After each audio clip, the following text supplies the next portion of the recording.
Hi friends, welcome to foodie. আজকে একটা simple breakfast recipe নিয়ে এসেছি, বাঙালি ফেভারিট গোলা রুটি। তো আটা, পেঁয়াজ অ্যান্ড টেস্ট ওয়াইজ কাঁচা লঙ্কা, নুন আর একটু জিরে দিয়ে আমি ভালো করে এটাকে মিক্স করে নেব, জল দিয়ে দিয়ে অল্প অল্প করে। তো ভালো করে মিক্স কিন্তু করতে হবে, লাম্প থাকলে হবে না। তো দেখো থিকনেসটা বাস এরকম যথেষ্ট। তো এবার এটাকে জাস্ট কিছুক্ষণ রাখতে হবে রেস্টের জন্য। আমি একটা লোহার তাওয়া নিয়ে নিয়েছি। লোহার তাওয়ায় এই ধরনের রেসিপিগুলো খুব ভালো হয়, একটু মোটা হয় যেহেতু লোহার তাওয়া। তো এবার জাস্ট এটাকে চারপাশে ভালো করে ছড়িয়ে দিতে হবে।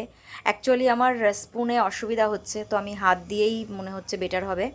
তো এবার আমি হাত দিয়ে এটাকে ভালো করে ছড়িয়ে নেব। অ্যাকচুয়ালি যত হালকা করা যায় বেটার, কিন্তু গরম বলে খুব হালকা করা যায় না। বাস এবার এটাকে একটা সাইড খুব ভালোভাবে হয়ে যাবে। নিচটা ভালো করে হয়ে গেলে ওপর থেকে বোঝা যায়। তো দেখতেই পাচ্ছ। এবার এটাকে উল্টে দিলাম। ওই সাইডটাও একটু ভালো করে একটু ক্রাঞ্চি হলে ভালো লাগে।